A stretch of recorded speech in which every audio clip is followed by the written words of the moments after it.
በዚህ የፋይናንስ ምርታ በኢትዮጵያ በሚለው የእሳት ዳር ወግ ወይም ፋየርሳይድ ቻት ቼር እንዲያደርጉ ወይም ሞዴሬት እንዲያደርጉ ክቡር ዶክተር ኢሳያስ ካሳ የኢትዮጵያ ልማት ባንክ ፕሬዝዳንትን ወደ መድረክ ይጋብዝና በእሳት ዳር ወግ ቆይታ የሚያደርጉንን የኢፌዴሪ ጠቅላይ ሚኒስትር ክቡር ዶክተር አብይ አህመድ እሳቸውም አብረው ስለተነሱ በክብር ተቀበሉልን።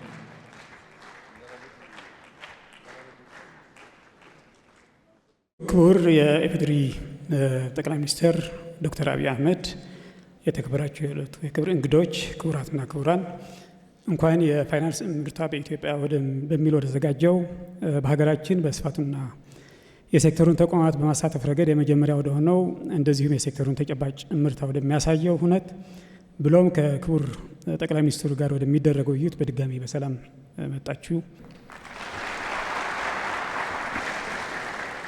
ክቡር ጠቅላይ ሚኒስትር፣ ወደ ዋናው ጥያቄ ከመግባቴ በፊት የተቋማትን ግንባታ በተመለከተ አንድ ጥያቄ ብጠይቆ። በአጭር ጊዜ ተቋቁመው በፍጥነት ወደ ስራ እየገቡ ያሉ ተቋማት በርካታ ናቸው። አንዳንዶቹ ከ3 እና 4 ዓመታት በፊት በሀሳብና በወረቀት ደረጃ እንደነበሩ የምናውቃቸው ተቋማት ናቸው። ክቡርነቶ አዳዲስ ተቋማት ማቋቋም ለምን አስፈለገ? የተቋማት ግንባታ በአጠቃላይ የነዚህ በሴክተሩ እየተገነቡ ያሉ ተቋማት በተለይ ለምጣኔ ሀብታዊ እድገትና ለማክሮ ሪፎርም እምርታ ያላቸው እንድምታ ምንድን ነው? የተቋማት ሪፎርም ተቋማት የማደራጀት ጉዳይ መነሻው ፍላጎት ነው።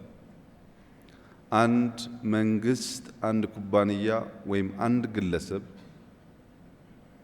ሊያሳካ የሚፈልገው ነገር ካለ ያንን ህልሙን መፍታት የሚችለው በተቋማት ብቻ ነው። ይህንን ሲገልጹ ትሪፕል አይ ብለው ያስቀምጣሉ። የመጀመሪያው የሁሉ ነገር ስርና መሰረት አይዲያ ነው። አይዲያ ማረፊያ ተሸካሚ ይፈልጋል። አይዲያን የሚሸከመው ደግሞ ኢንዲቪጁዋል አንብቦ አድምጦ ሰምቶ በደረጀ መንገድ ከሀስከፈ ፍሰት ያለውን ሀሳብ ሰው ይሸከማል። ያ ሰው የተሸከመውን ሀሳብ ተቋም መገንባት ካልቻለ፣ ዘመን የሚሻገር ካላደረገው ምርጥ ሀሳብም ቢሆን አይተገበርም። ለምሳሌ ስቲቭ ጆብስ በጣም አስደናቂ ሰው ነው። የቴሌኮም ሴክተርን በከፍተኛ ደረጃ የቀየረ፣ ስማርትፎን የፈጠረ፣ አፕል የፈጠረ ሰው ነው። ይህ ሰው አፕልን ፈጥሮ ብዙ ዓመት ሳይቆይ በገጠመው የበሽታ እክል ሞተ። አፕል የሚባለው ኩባንያ ባይኖር ኖሮ እሱ ራሱ የማያውቃቸው አዳዲስ ሲስተሞች ተሻሽለው ዘምነው ዲዛይኑ አድጎ አሁን የምንገለገልበት የሴልፎን ቱል አይኖርም ማለት ነው። ኢንስቲትዩሽን ማለት ሀሳቦቻችን ከኛ ባሻገር ከኛ በኋላ ለብዙሃን መድረስ እንዲችሉ የሚያስችል ጉዳይ ነው። ተቋም ውስጥ አንኳር መታየት ያለባቸው ጉዳዮች አሉ። አንደኛው ተአማኒ ነው ወይ? ኢንስቲትዩሽኑ በሕግ የተቋቋመ በሕግ የሚሰራ በሚስተናገሩበት ተዋናያን በሙሉ የሚታመን ነው ወይ? ግልጽነት አለ ወይ? ተጠያቂነትስ አለ ወይ? ለመቀጠል የሚያስችል መሰረት አለ ወይ? ቦክስ መሆኑ ብቻ ሳይሆን ያ ቦክስ ክላሪቲ ያለው ሆኖ የተደራጀ ከሆነ አንደኛ ሬዚሊየንት ይሆናል፣ አዳፕቲቭ ይሆናል። በቀጣይነት ራሱን እያስተማረ ራሱን እያሻሻለ ያ ሲጀመር ሐሳብ የተባለውን ነገር ብዙሃን ጋር እንዲደርስ ይችላል ማለት ነው። በእኛ ሁኔታ የፋይናንሻል ሴክተርን ለመለወጥ ሆም ግሮውን ሪፎርም አጀንዳ አንድን ስንጀምር ተቋሞቻችን አይተን ነበር። አንዳንዶች ተቋሞች አሉ፣ ነገር ግን ሪኢንጂነሪንግ ይፈልጋሉ። ተቋሞቹ አሉ፣ በፖሊሲ በስትራቴጂ በአመራር በአሰራር መዘመን አለባቸው። አንዳንዶች ተቋማት ደግሞ ሊኖሩን ሲገባ በሚያሳዝን ሁኔታ አልተፈጠሩም። ለምሳሌ የካፒታል ገበያን ብንወስድ ኢትዮጵያን የሚያክል በአፍሪካ ትልቅ ሀገር፣ ትልቅ ኢኮኖሚ የሚያንቀሳቅስ ሀገር እንዴት ሳይኖረው ቆየ?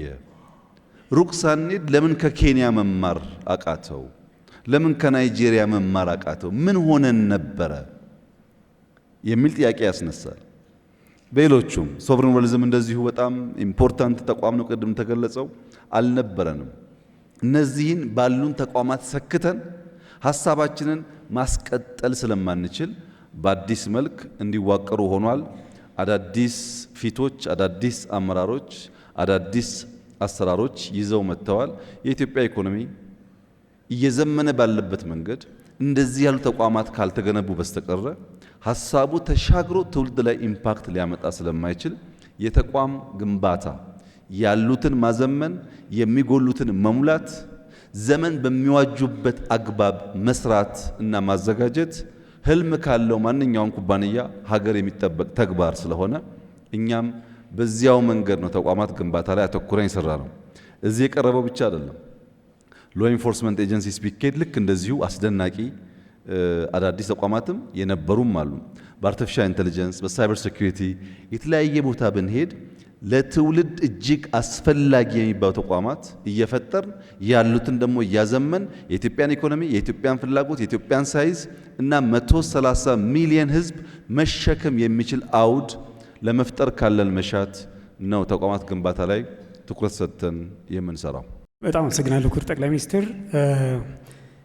ሁለተኛ ጥያቄ እንደሚታወቀው የፋይናንስ ሴክተሩ ሪፎርም የማክሮ ሪፎርም አካል ነው።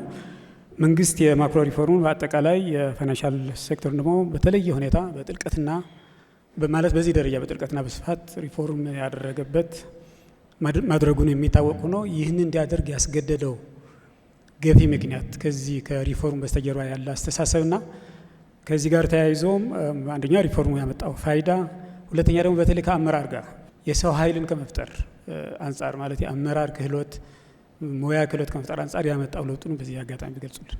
የኢትዮጵያ የማክሮ ኢኮኖሚ ስብራት ገጥሞታል።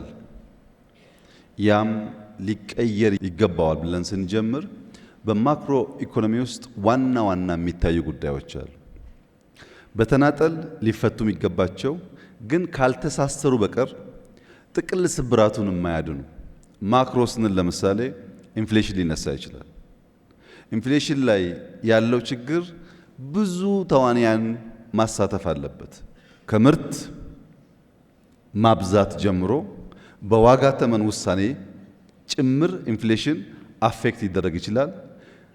ናሽናል ባንክ ወይም የገንዘብ ሚኒስቴር የሚያጥራቸውን ገንዘብ ከሚያገኙበት ቦታ እና ገንዘብ የሚያፈሱበት ልክም ኢንፍሌሽንን ሊጎዳው ይችላል። አንድ አንጓ ነው። ኢምፕሎይመንት ሁለተኛው በማክሮ ስብራት ውስጥ መታየት ያለበት አንጓ ነው።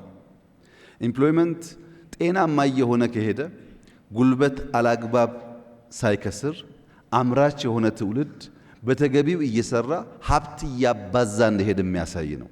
ኢምፕሎይመንት ሊፈጠር የሚችለው ኩባንያዎች ሲፈጠሩ ነው። ኢምፕሎይመንት ሊፈጠር የሚችለው ሀሳብ ገንዘብ አግኝቶ ሰው መቅጠር ሲችል ነው። የተያያዘ ጉዳይ ነው፣ ለየብቻ የሚታይ አይደለም። የትሬድ ባላንስ ሀገራት ወደ ውጭ በመሸጥ የሚያገኙት ሀብትና ወደ ሀገር ውስጥ በማስገባት የሚያገኙት ሀብት መካከል ያለው ልዩነት በማክሮ ኢምባላንስ ውስጥ ሊታይ ይችላል።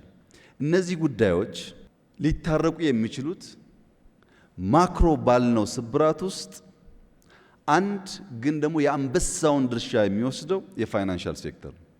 ፋይናንሻል ሴክተርን ሳታርቅ እነዚህን ጉዳዮች ልትፈታ አትችልም። ፋይናንሻል ሴክተሩ ለማክሮ ስብራቱ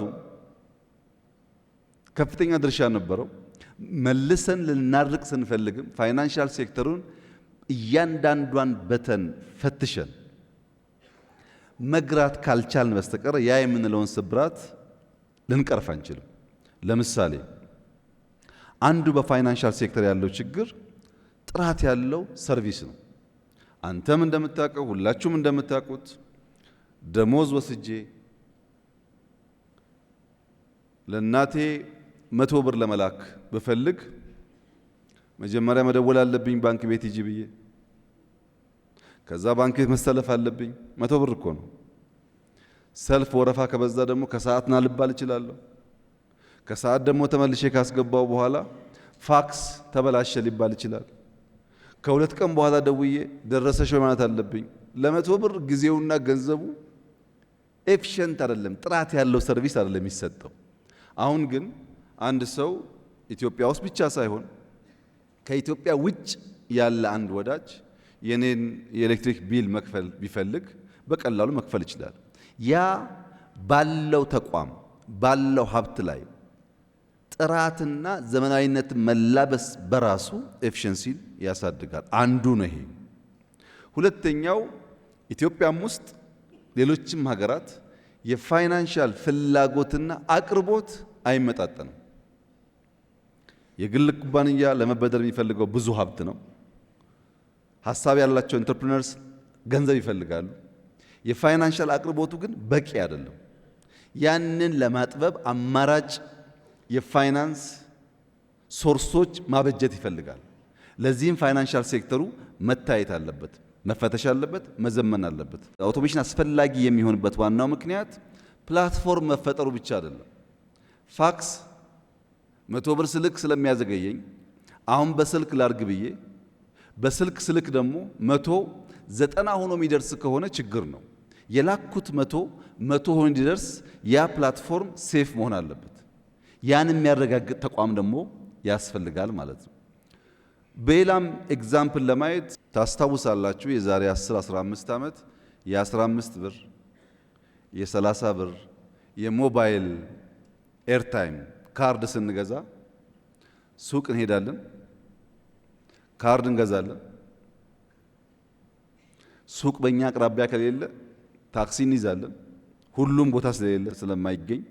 አሁን ግን ቤት ተቀምጬ ኤርታይም ከጎደለኝ እኔም ቨርቹዋሊ ገዛለሁ። እኔ ገንዘብ ባይኖረኝ አንተም ልትገዛልኝ ትችላለህ። ይሄ ምን ማለት ነው? አንድ ሲኒየር ሰው በአቅራቢያው ልጆች ባይኖሩ፣ አጋዥ ሰው ባይኖረው፣ የሱ ልጅ ካለበት ሀገር ከኬንያ ኤርታይም ሞልቶለት ቨርቹዋሊ ፒዛ ቢያዘለት በዴሊቨሪ ቤቱ ቢመጣ ያ ሲኒየር ሰው አጋዥ ሳይኖረው ቁርስ ምሳውን በላ ማለት ነው። ይህንን ጉዳይ ማሳካት የምንችለው ፋይናንሻል ሴክተሩ የእያንዳንዱን ሰው ፍላጎት ተረድቶ መፍታት ሲችል ነው። በማክሮ ሌላ ያየነው ጉዳይ ዕዳ ነው። ሀገራዊ ዕዳ። ኢትዮጵያ ኳሊቲ ግሮዝ አልነበራትም። ኢትዮጵያ ውስጥ የነበረው እድገት ኮመርሻል ሎን ከውጭ በማምጣት ያንን ኢንፍሎ ያደረገን ካፒታል በማስላት የነበረ እድገት እንጂ የሰው ህይወት፣ የሰው መንደር፣ የሰው ኔበርሁድ በሚቀይር አግባብ አልነበረም። ዕዳ ነበረብን። ያ ዕዳ ደግሞ አስቸጋሪ የሚያደርገው ለምሳሌ ዩሮ ቦንድ ብንወስድ 1 ቢሊዮን የሚጠጋ ዩሮ ለኢትዮጵያ አበድረዋል። ገንዘባቸውን ሳይቀበሉ ቆይተው ባለፉት ጥቂት ዓመታት እንደሰማችሁት አንድ ጊዜ ያን 1 ቢሊዮን ክፈሉን አሉ። በአንድ በኩል ሪዘርቭ የለም ተመናምኗል፣ በሌላ በኩል ኤክስፖርት ደካማ ነው። ሳናስተውል ያመጣነው ሀብት ምን ላይ እንደዋለ ማናቀው ሀብት ደግሞ ዕዳ ክፈሉ ተብለናል። ይሄን አጣብቂ ለመፍታት የዕዳ ሪስትራክቸር የምንለው ከፋይናንሻል ሴክተር ሪፎርም ተለይቶ ሊታይ አይችልም። እዛ ውስጥ ነው ንግድ ባንክ በከፍተኛ ዕዳ ወገቡ ጎብጦ የኢትዮጵያ ፋይናንሻል ሴክተር ሊወድቅ ይችላል የተባለው። ያ ዕዳ በውጭ ብቻ ሳይሆን በሀገር ውስጥ ደግሞ ብንመለከት ለምሳሌ የኢትዮጵያ መብራት ኃይል ከሪፎርሙ በፊት 99% የኢትዮጵያ መብራት ኃይል ዕዳ ነበር። 99% መሸጥ እንኳን አንችልም። ስለ ትርፉ ተውት። 99% ኩባንያው ዕዳ ነበር። ሜቴክን ውሰዱ። አብዛኛው የመንግስት የሚባሉ ኩባንያዎች አላግባብ ብር በቦንድ በምናም ሰበብ የተሰጣቸው ብራቸውን በተገቢ ስለማይጠቀሙ እነሱ በዕዳ ተዘፍቀዋል። ዕዳ መክፈል አይችሉም። ስራ ደግሞ አይሰራም። እነዚህን ጉዳዮች ሶልቭ ለማድረግ የፋይናንሻል ሴክተር አቴንሽን ይፈልጋል። ተንቀሳቃሽ ሀብት ያላቸው ሰዎች፣ ሀሳብ ያላቸው ሰዎች በኢትዮጵያ ስርዓት ውስጥ ገንዘብ መበደር አይችሉም። የኢትዮጵያ የፋይናንሻል ስርዓት አንድ ሰው ተንቀሳቃሽ ሀብት ቢኖረው ያንን እንደ ኮላተራል ወስዶ አያበድረውም። ብር ስላጣ ብቻ ያ ሰው ሀሳቡ ይመክናል። መቅጠር ሲገባው የሚቀጠር ሰው እያለ የሚቀጥር ሀሳብ እያለ በገንዘብ ምክንያት ኤምፕሎይመንት የወረደ ይሆናል። የተሳሰሩ ጉዳዮች ናቸው ማለት ነው። ዶላር የፕራይቬት ባንኮች ከሰበሰቡ በኋላ ለናሽናል ባንክ ያን ዶላር መስጠት ግዴታ ስላለባቸው አንጠቀምበትም በሚል እንዝላል መሆን ብቻ ሳይሆን ኢሌጋል የሆነ ስርዓት እንዲከተሉ ያደርጋቸዋል። ይሄ ሲሰናሰል የፋይናንሻል ሴክተሩ እያንዳንዱ በተን በማክሮ ሌቨል ባለ ችግር ታይቶ ካልተፈታ በስተቀር ኤኒ ሾክ፣ ለምሳሌ ኮሮና ሊሆን ይችላል፣ ድርቅ ሊሆን ይችላል፣ ጦርነት ሊሆን ይችላል። ኤኒ ሾክ መጥቶ ኢኮኖሚውን ሲያናጋ ያ ኢኮኖሚ እነዛን ችግር ተቋቁሞ ሀገርና ሕዝብ ሊያሻግር አይቻለውም። በዚያ ምክንያት ነው የፋይናንሻል ሴክተርን ማረቅ ማስተካከል የማክሮ ስብራትን ከመፍታት አንጻር ከፍተኛ ድርሻ ስላለው የተለየ ግምት ሰጥተን የሰራ ነው። ሪፎርሙ አመራርና ፕሮፌሽናሊዝምን ከማሳደግ አንጻር ያለው ሚና በተወሰነ መልኩ እንግዲህ ማንኛውም ተግባራዊ ስራ ሰው ይፈጥራል። ማንኛውም አንድ ሰው እንዴት ሳይክል እንደሚነዳ 15 ሰዓት ብናስተምረው 5 ደቂቃ ሳይክል መንዳት አይችልም። 15 ሰዓት ካስተማርነው በኋላ ምናልባት 5 ሰዓት ደግፈን ማለማመድ ይኖርብናል። ሳይክሉን በተሟላ መንገድ ባላንስ ጠብቆ መንዳት እንዲችል። ወደኛ ሲመጣ እያንዳንዱ ቀን ትምህርት ነው። እያንዳንዱ ፈተና ለትምህርት ግብዓት ነው። እያንዳንዱ ዓለም ላይ የምናያቸው እንቅስቃሴዎች እንደ እድል ወስደው ተምረው የሚያድጉበት ነው። በእርግጠኝነት ማንሳት የሚችለው ሪፎርሙን ስንጀምር የነበሩ ከነበራቸው እውቀት በብዙ አድገዋል። ያልነበሩና አዲስ የመጡ ደግሞ ኢትዮጵያ ተስፋ እንዳላት፣ ኢትዮጵያ መሪዎች እንዳላት የሚያመላክት ነው። ይህ ማለት ግን አብቅተን ጨርሰናል ማለት አይደለም። ገና ብዙ የምንማራቸው ጉዳዮች ሊኖሩ ይችላሉ። ሂደቱ ግን ሰው ፈጥሯል። በየአንጓው እየፈተሽክ ብትሄድ እያንዳንዱ ፈተናና ቻሌንጅ ሰው ፈጥሯል። ለምሳሌ የገንዘብ ምንዛሪ ተመን ውሳኔ ለመወሰን 2 ዓመት 3 ዓመት በላይ ጭቅጭቆች፣ ንትርኮች፣ ውይይቶች በውስጣችን ነበሩ። ፊር ነበር። አልቲሜትሊ አውትካሙ ምን ኮንሲኩዌንስ ያመጣ ፊር ነበር። የገንዘብ ተመኑን ለመወሰን የተሳካላቸው ሀገራት ብቻ ሳይሆን ያልተሳካላቸው ሀገራትም እንማር ብለን የኛ ቲም ደቡብ ሱዳን ነበር፣ ናይጄሪያ ነበር፣ ግብጽ ነበር። ብዙ ሀገር ተመረናል። ከተሳካላቸው ብቻ አይደለም ፌል ካደረጉትም ጭምር። ያ ሂደት ኮንፊደንስ፣ ያ ሂደት ልምድ፣ ያ ሂደት እውቀት እንደፈጠረ ውጤቱ የሚናገር ይመስለኛል። ከፖሊሲዎች አንጻር የገንዘብ ፖሊሲ በገንዘብ ፖሊሲ ዙሪያ እና የፖሊሲው አስፈጻሚ በሆነው ብሔራዊ ባንክ ላይ በርካታ የሪፎርም ስራዎች ተሰርተዋል። አሁንም እየተሰሩ እንዳሉ ይታወቃል። እና ኢኮኖሚ ላይ ምን በሰው ህይወት ላይ የሚያመጣው ለውጥ ምንድን ነው? የፐብሊክ ፋይናንስ ማኔጅመንት ስትራቴጂው በግልጽ እንዳስቀመጠው ኢትዮጵያ የምትፈጥራቸው ማንኛውም ሀብት ግልጽነት፣ ተጠያቂነት እና ተገማችነት ባለው መንገድ ስራ ላይ ውሎ እያንዳንዱ ዜጋ በሚነገር ጥቅል እድገት ብቻ ሳይሆን በቅርብ ርቀት ፊል ማድረግ እንዲችል ማስቻል ነው። እያንዳንዱ ሀብት ቴክኖሎጂ የሚጠቀም እያንዳንዱ ሀብት በህገወጥ መንገድ ይፈስ የነበረውን 100% ባይሆንም ማስቀረት የሚቻልበትን መንገድ ተጨማሪ ሀብት ለማምጣት እንደ ኢዝ ኦፍ ዱይንግ ቢዝነስ ያሉትን ሪፎርሞች ሰርተን ሀብት በማበራከት እነዚያ ደግሞ በሰው ህይወት ላይ የሚጨበጥ የሚታይ ለውጥ እንዲያመጡ ማድረግ ነው። ለምሳሌ አዲስ አበባ የሚኖር ሰው ባለፉት 2-3 ዓመታት በኔ ከተማ ጨለማ የነበረው ብርሃን፣ አቧራ የነበረው ግሪን፣ ቆሻሻ የነበረው ንጹህ፣ ከመኪና ጋር እጋፋ የነበረው የራሴ መንቀሳቀሻ አውድ ተፈጥሮልኛል የሚለውን ለማወቅ ለመገንዘብ ምንም ነጋሪ አስተማሪ አያስፈልገውም። ይታያል፣ የሚታይ ነው። ይሄ አዲስ አበባ ላይ የምታየው በብዙ ከተሞች ይታያል፣ በብዙ ገጠሮች ይታያል። ሞባይል ፔኔትሬሽን በሀገር ደረጃ አድጓል ሲባል ኢንክሉዥን ብቻ ሳይሆን እዛ ያለውን ሰው ይጠቅመዋል ማለት ነው። የመንገድ ተደራሽነት ሰፋ ሲባል እዛ ያለውን ሰው ይጠቅማል ማለት ነው። የግብርና ምርት አድጓል ሲባል ያ አርሶ አደር ሞባይል አለው፣ ገበያ ያውቃል፣ ሽጦ ይጠቀማል ማለት ነው። በሁሉም በሴክተር ሌቭልም በማክሮ ሌቭልም የመጡት አጠቃላይ ለውጦች በተለይም ደግሞ የፐብሊክ ፋይናንስ ማኔጅመንታችን በገቢና ወጪ አስተዳደር ላይ የምንከተለው አካሄድ ተደምሮ እያንዳንዱ ዜጋ በቅርብ ርቀት እያንዳንዱ ቤት ገባ እንኳን ባይባል በቅርብ ርቀት ሴንስ የሚያደርገው ውጤት እያመጣ ነው። ይሄን ለምሳሌ ለማንሳት ህዳሴ መውሰድ ይቻላል። ህዳሴን የኢትዮጵያ ህዝብ ያጠናቀቀበት ሁኔታ በየትኛውም መስፈርትና መለኪያ ምቹ አልነበረም። ኮሮና አለ፣ ውጊያ አለ፣ ዓለም አቀፍ ጫና አለ፣ በሀገር ውስጥ የማክሮ ኢምባላንስ አለ። በእነዚህ ሁሉ ችግር ውስጥ ሰዎች የዕለት ችግራቸውን ተሸክመው ለጋራ ለሆነው ነገር ጨክነው ያን የሚያክል በሳይዙም በሀብቱም ትልቅ የሆነ ነገር ማሳካት መቻል በቀላል የምናየው አይደለም። ለኔ ምን ጠቀመኝ ከሆነ ግን ቦሌ መንገድ ወክ ስታደርግ እኮ ብርሃን ነው። ፀሐይ አይደል ያገሩ ጥቅሙ እሱ ነው ማለት ነው።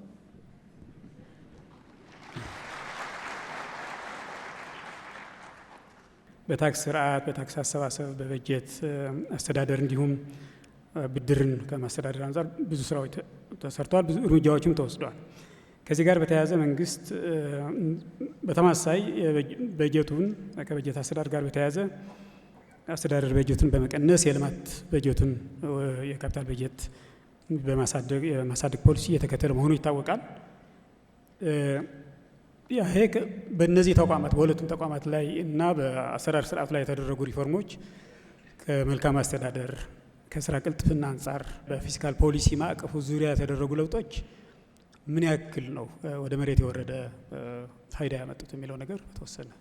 ፋይዳው ለምሳሌ ገቢዎችን ብንወስድ ኦቶሜት ማድረግ በመቻላቸው የታክስ ቤዝ ማስፋት በመቻላቸው ባለፉት 6 ወራት 709 ቢሊዮን ብር አስገባን ሲሉ ከለውጡ በፊት የነበረውን 6 ወር አይደለም 6 ዓመት ብንደምር የ6 ዓመት የኢትዮጵያ ገቢ 595 ቢሊዮን ነበር።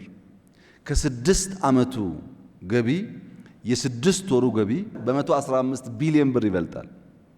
በዚህ ዓመት ግባችን በክልሎች ፕላስ ኦር ማይነስ 1 ትሪሊየን፣ በፌደራል ፕላስ ኦር ማይነስ 1.5 ትሪሊየን፣ በድምሩ 2.5 ትሪሊየን ብር ማስገባት ብንችል ወጪያችን ለመሸፈን ከሚያግዘው ድጋፍ በተጨማሪ በኢትዮጵያ ታክስ ቱ ጂዲፒ ሬሾ ያለውን ውስንነት ያሻሽለዋል። ይሄ የመጣው በተቋም ሪፎርም ነው። ናሽናል ባንክን የወሰን እንደሆነ ናሽናል ባንክ ቅድም ባነሳሁት የፋይናንሻል ሴክተር ውስጥ በጣም ቁልፍ ተቋም ነው። ይሄ ቁልፍ ተቋም ግን ነፃ መሆን አለበት። ነፃ ሲባል በራሱ ፖሊሲ፣ በራሱ ስትራቴጂ፣ በገበያና በፋይናንስ ሴክተሩ ሕግ የሚተዳደር መሆን አለበት። በሰው ኃይሉ ጠንካራ መሆን አለበት። ለምን? አንደኛ ከሱ የምንፈልገው የሬጉሌሽንና የኦቨርሳይት አቅም ነው። ባንኮች በጣም ኢኖቬቲቭ የሆኑ ሰዎች ስብስብ ነው ባንክ የሚፈጥሩት። እነሱን ሬጉሌት የሚያደርግ አቅም እንደ ሀገር ካልተፈጠረ ባንኮች ይሆናሉ ማለት ነው። እና ተቋሙ መጠናከር ይፈልጋል። የኦቨርሳይት አቅም ያስፈልገዋል። ያንን በሚያደርግበት ሰዓት ለምሳሌ ቅድም ያነሳሁትን ኢንፍሌሽን ውሰድ። ኢንፍሌሽን ስንዴ ማምረት የራሱ የሆነ ጥቅም አለው ለመቀነስ። የገበያ ትስስር የራሱ የሆነ ትስስር አለው። ግን በናሽናል ባንክ ብቻ በነሱ ዕውቀትና በነሱ ውሳኔ ኢንፍሌሽን ኢምፓክት ከሚያደርጉ ነገሮች አንዱ የወለድ ምጣኔ ነው። አንድ ሰው 100 ብር ባንክ ቤት አስቀምጦ በአመት የሚያገኘው ወለድ 10 ብር ሆኖ አጠቃላይ ኢንፍሌሽኑ 15 ቢሆን በየአመቱ 5 ብር እንደሚያጣ እያወቀ ነው የሚያስቀምጠው ማለት ነው። 5 ብር እያጣ ብር ሰው ስለማያስቀምጥ ናሽናል ባንክ መስራት ያለበት የኢንፍሌሽን ሬት ከወለድ ሬት ያነሰ መሆኑን ማረጋገጥ ነው። ሰዎች ደፍረው ገንዘባቸውን ወደ ማርኬት እንዲያመጡ ማለት ነው፣ ወደ ሴቪንግ እንዲያመጡ፣ ለኢንቨስትመንት አስቻይ ነገር እንዲፈጥሩ ያም ማድረግ አለበት። ይሄንን ሲሰራ ነው ኢንፍሌሽንም ይቀንሳል፣ የኢንቨስትመንት አቅማችንም ያድጋል። የፋይናንሻል ሲስተሙ ስታቢሊቲ የሚረጋገጠው ጠንካራ ሬጉሌት የሚያደርግ ኢንስቲትዩሽን ካለ ብቻ ነው። ይሄ ብቻ ግን አይደለም። የኢትዮጵያ አጠቃላይ ኢኮኖሚ ግሮዝ በመወሰንና በማሳለጥ ረገድ ናሽናል ባንክ ሞኔታሪ ቱልስ እየተጠቀመ በጣም በርካታ የሚሰራቸው ስራዎች አሉ። የሚጠቀመው ቱልስ ሞኔታሪ ቱልስ ናቸው፣ ግን የነሱ ድማሮ ኢኮኖሚ ግሮዝን ያሳልጣል፣ ጤነኛ ኢኮሲስተም ይፈጥራል። እንደዚህ አይነት ተቋሞች ልክ እንደ ገቢው ይሄን ያክል አስገቡና አስወጡ በሚል የምናያቸው ሳይሆኑ ኢንፍሌሽን ሲቀንስ፣ የወለድ ምጣኔ ከኢንፍሌሽን ከፍ ያለ ሲሆን፣ የፋይናንሻል ኢኮሲስተሙ ጤነኛ ሲሆን፣ ባንኮች የመቆጣጠርና የመግራት አዳዲስ ነገሮችን ኢምብሬስ ማድረግ የሚችል ተቋም መሆኑን ስታረጋግጥ ኢንስቲትዩሽናል ሪፎርሙ ውጤት እያመጣ እንደሆነ ማረጋገጫ ይሆናል ማለት ነው። ብዙዎች የልማት ድርጅቶች ከነበሩበት የፊስካል ሸክም የመሆን ሁኔታ ወጥተው የኢንቨስትመንት ኢንተርፕራይዞች ወይም ክንዶች እንዲሆኑ ማስቻሉ እርስዎ ምን ይላሉ ክቡር ጠቅላይ ሚኒስትር በዚህ ጉዳይ ላይ? ማለት ኤአይች የተቋቋመበት ዓላማ እያሳካ ነው በእርስዎ እይታ ማለት ነው? የኢትዮጵያ ኢንቨስትመንት ሆልዲንግ ሎጎ አይታችሁ ከሆነ ዋሊያ ነው። ለምንድን ነው ኤአይች ዋሊያን መርጦ ሎጎ ያደረገው? የኤአይች ትልቁ ምስጢር ያለው እሱ ጋር ነው። ዋሊያ የተለየ ባህሪ ያላት እንስሳ ናት። ሁላችሁም እንደምታውቁት ይሄ 90 ዲግሪ ነው። ዋሊያ 89 ዲግሪ ላይ ቅጠል ካየች ሪስክ ትወስዳለች። 89 ዲግሪ ላይ እዚህ ላይ ሰው አይቆምም እንደምታውቁት፣ ሌላውም እንስሳት ይጠነቀቃል። ዋሊያ ግን በጣም መቆም በማይቻልበት አስፈሪ ቦታ ላይ ዘላ ያያየችውን ነገር ቀንጥሳ ትወስዳለች። ያያየች እንደሱ ነው፣ ቀንጣሽ ማለት ነው። ያያየችን ለማቋቋም የፈለግንበት ዋናው ምክንያት ትልቅ ሀብት፣ ትልቅ መሬት፣ ትልቅ የሰው ኃይል የያዙ የመንግስት ኩባንያዎች ባለቤት እንደሌለው ትጉ ባልሆኑ ሰዎች፣ ራዕይ በሌላቸው ሰዎች፣ አብዛኛው አክሳሪ፣ ግብር የማይከፍል፣ ወጪና ገቢው የማይታወቅ በጣም አሳዛኝ የሀብት ብክነት ነበር። በአንድ በኩል ችግር አለ፣ በሌላ በኩል ደግሞ ብክነት አለ። ያንን ነገር በኮርፖሬት ባህል፣ በቢዝነስ ባህል የሚመራ ተቋም ፈጥረን እያንዳንዱን የመንግስት ኩባንያዎች ትርፋማ ማድረግ እንቻል ነው። እሱ ብቻ ግን አይደለም፣ ዳይቨርሲፋይ የምናደርግ ነው። ለምሳሌ በክሪፕቶ ማይኒንግ ትላልቅ ኩባንያዎች ጋር ስራ ጀምሯል። በጥቂት ዓመታት ከፍተኛ ትርፋማ እንደሚሆን ይጠበቃል። ኢትዮጵያ ላለፉት ምናምን ዓመታት ወርቅ ቆፍራ አፈር ነው የምትሸጠው። ለመጀመሪያ ጊዜ የወርቅ ሪፋይነሪ ኤአይች ለኢትዮጵያ እየገነባ ነው። በጥቂት ወራት ውስጥ እንደሚጨርስ ተስፋ ይደረጋል። ይሄ በጣም ብዙ ሀብት ያስቀራል፣ ያመጣል። ይሄ ብቻ አይደለም። እስከ ዛሬ ድረስ ኢትዮጵያ ገንዘቧን፣ የገንዘብ ኖቷን ፕሪንት የምታደርገው የተለያየ ሀገር በመሄድ ነው። ይሄ አደገኛ ነገር ነው።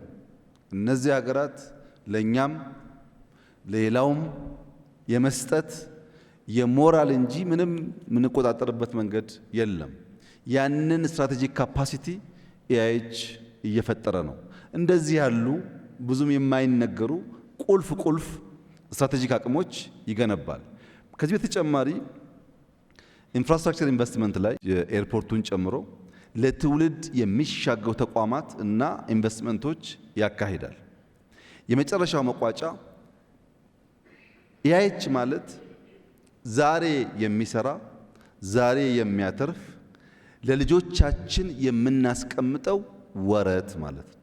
ኢትዮጵያ እንደ ኖርዌይ እንደ ዩኤኢ እንደ ኩዌት ትልቅ ሶቨሪን ዌልዝ ገንብታ ልጆቻችን እንደዚያና እንደዚህ ያለ ችግር ቢመጣ ለዚህ ያክል ዘመን ሊያበላቸው የሚችል ሀብት አላት ብሎ መናገር የሚያስችል አቅም ለመፍጠር ነው።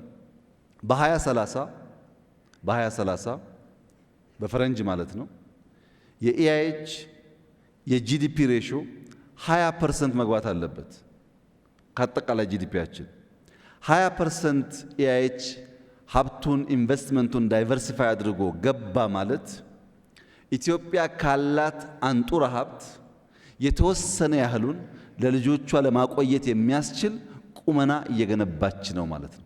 ይሄ ለልጆቻችን የምንገነባው ተቋም ስለሆነ በአደራ ጭምር የሚሰራ ስራ ነው። አደራ ማለት ምንድነው?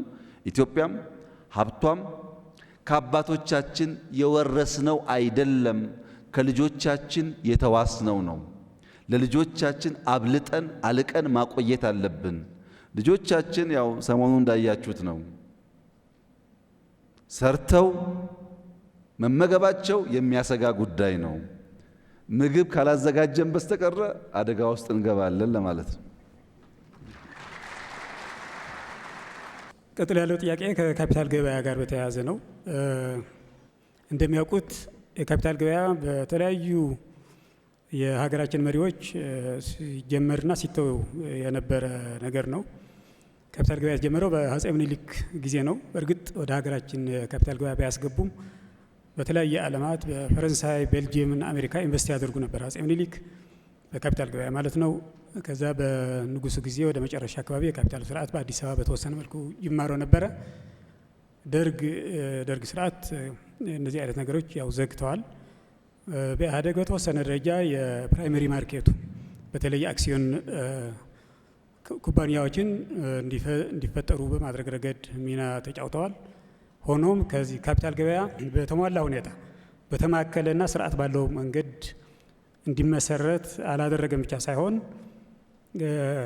ለውሳኔ ለካቢኔ ካፒታል ገበያ እንዲጀመር የቀረበ ውሳኔ በዚህ ወቅት ካፒታል ገበያን ሪጀክት ማለት ሬጉሌት ማድረግ አንችልም በማለት ያው ሪጀክት አድርጎ ነበርና ያው የተለያዩ ነገሮች ጽሁፎችንም እንደዚሁ ስንሰማም የሀገራችን ምሁራን እና የተለያዩ የምጣኔ ሀብት ተንታኞች ስቶክ ማርኬት በኢትዮጵያ ሊሳካ አይችልም የሚል አቋም ይዘው ሲንከባለል የቆየ ጉዳይ ነው። ነገር ግን መንግስት በድፍረት ካፒታል ገበያን እንዲጀምር አድርገዋልና ለምንድን ነው መንግስት ይህን ያክል የደፈረው? ውጤቱስ ምን ይመስላል? አሁን ትክክል ነበረ ወይ ውሳኔ የሚለው ነገር ተወሰነ መልኩ ኢትዮጵያ ውስጥ የመንግስት የስራ ኃላፊዎች፣ ምሁራን፣ የኩባንያ ኦነሮች እና ኩባንያ የሚያስተዳድሩ ሰዎች ወይም በጥቅሉ የሁላችን የወል የሆነ አንድ ባህል አለ። አዲስ ነገር ሲመጣ እንወቀውም አንወቀው ማራከስ፣ መሸሽ፣ አለመጋፈጥ ማንኛውም ጉዳይ ሲመጣ ነው። ሪፎርም በሚመለከት አንዳንድ ኢኮኖሚ እናውቃለን የሚሉ ሰዎች ሲናገሩ ሰማ በጣም ይገርመኝ ነበር። በወቅቱ አጠቃላይ ኢትዮጵያ ተሳስራ ተቆላልፋ እያዩ በየት በኩል ፈተን ያን ኢኮኖሚ እንዘርጋው ሳይሆን ያ ጉዳይ አያስፈልግም የሚሉበት መንገድ ያሳሳቢ ነበር። ለምሳሌ ኤአይ እንውሰድ። ሁላችንም እንደምናውቀው የዛሬ 100 ዓመት ገደማ ሰዎች በጋማ ከብት ወይም በጋሪ ወይም በሰዓት 10 እና 15 ኪሎ ሜትር የሚጓዝ መኪና ይገለገሉ ነበረ። ዛሬ በሰዓት 200 መኪና ሹፌር የማያስፈልገው በጣም ፈጣን በጣም ምቹ መኪናዎች አሉ። እድገት አለ ማለት ነው። አውሮፕላን ብንወስድ ልክ እንደዚሁ የሚታይ እድገት አለ። አንድ ቤት ለመገንባት የሚወስድብንን ጊዜ ብንወስድ ትናንትና ዛሬ የሚታይ እድገት አለ። ዛሬ በወር በሁለት ወር ትላልቅ ህንፃ ይገነባል። ይሄን እያየ አቃለው የሚል ሰው ልጆቻችን ነገ ሊወዳደሩ የሚችሉበትን አውድ አሁን ቀድመን ካልፈጠርን ብሎ ማሰብ ሲገባው ኤአይ ለኢትዮጵያ ቅንጦት ነው ይላል። አሁን ላለችው ኢትዮጵያማ ቅንጦት ነው፣ ጥያቄ የለውም።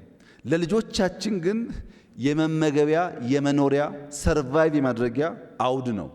አሁን ካልሰራ ነው በቀር ልጆቻችንን በትናንትና ስርዓት እያዘጋጀን ነገን እንዲዋጁ ማድረግ አንችልም። ካፒታል ማርኬት ጋር ስንመጣ ካፒታል ማርኬት ማለት አማራጭ የፋይናንስ ሶርስ ማበጀት ማለት ነው። ለምሳሌ መኪና የሚነገድበት ቦታ አለ። እኔ ገንዘብ አለኝ፣ ሄጄ ብር ከፍዬ ወረቀት ሰጥቼ መኪና ወስዳለሁ። ይሄ የሚታወቅ ገበያ ነው። ሽንኩርትም ልብስም እንደዚሁ። ራሱ ገንዘብ ግን ገበያ ላይ የሚመጣበት አውድ አልነበረም። ገንዘብ እንደ መኪና፣ ገንዘብ እንደ ልብስ ገበያ ላይ ውሎ ገንዘብ ፈላጊ ሰዎች ሊገዙ የሚችሉበትን ነገር የሚያመቻች ነገር ኢትዮጵያ ውስጥ አልነበረም። ምን ማለት ነው?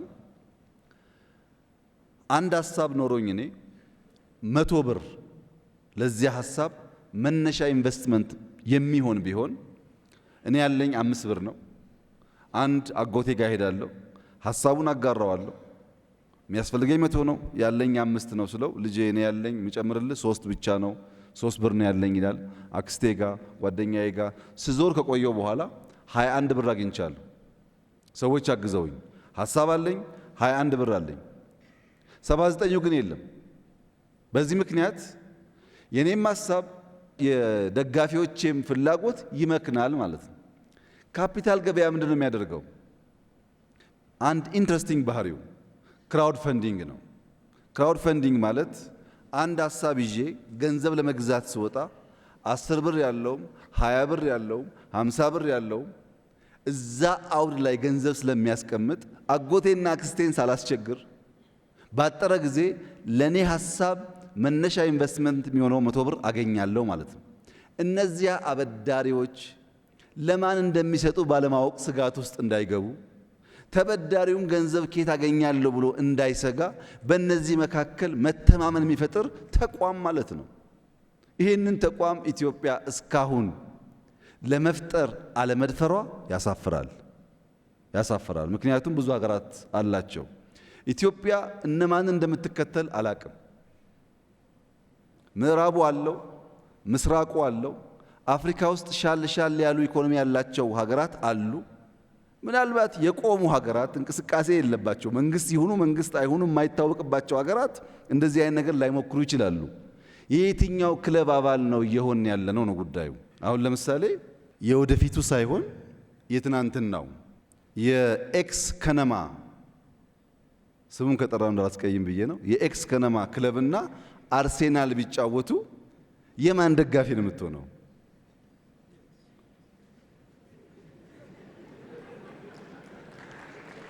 እና በእኛ ሁኔታ ካፒታል ማርኬት በጣም የዘገየ ጉዳይ ነው።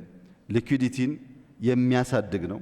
በተለይ ሀሳብ ያላቸው ሰዎች፣ መፍጠር የሚሹ ሰዎች፣ መስራት የሚሹ ሰዎች በገንዘብ እጥረት ምክንያት ሀሳባቸው እንዳይመክን፣ ፈጠራቸው እንዳይመክን የሚያደርግ ነው።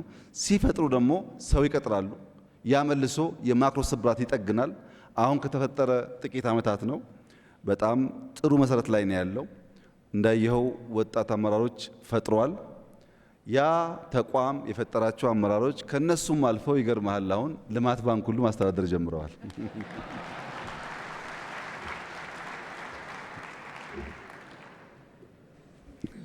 በጣም አመሰግናለሁ። 3-4 ጥያቄዎች እንቀበላለን ለክቡር ጠቅላይ ሚኒስትር የሚቀርቡ።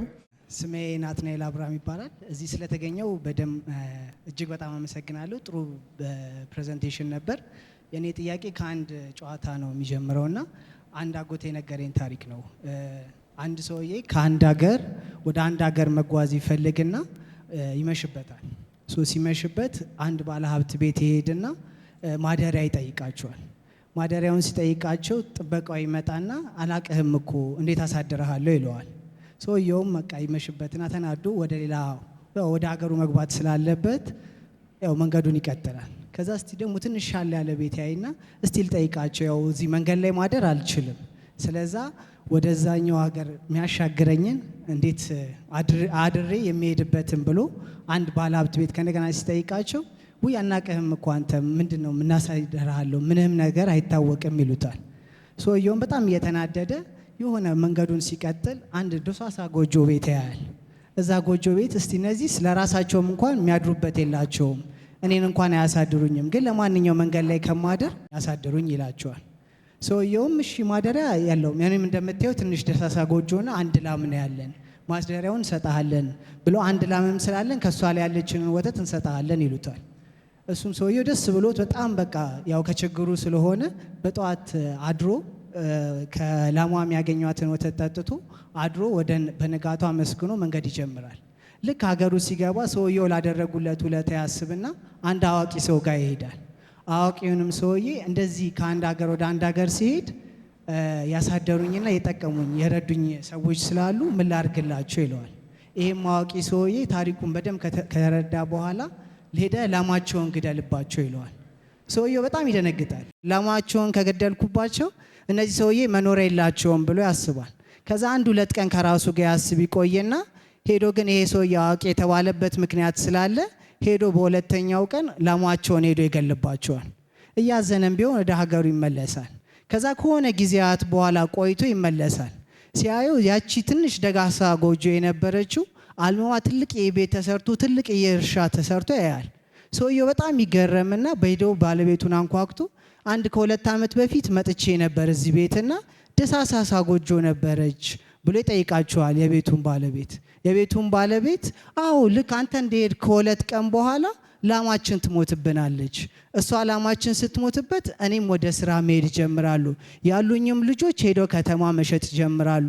እናትየውም በለቅሞ መስራት ትጀምራለች እና ያቺ ላም በመሞቷ ምክንያት ብዙ ነገር አብበን አድገናል ይለዋል። የእርሱ እይታ እኛም እንድናድግ የትኛዋን ላም ነው መግደል ያለብን? እንደ ተቋም እንደ ግለሰብ የትኛውን ላም እንግደል ብዬ ነው ጠይቀው። አመሰግናለሁ።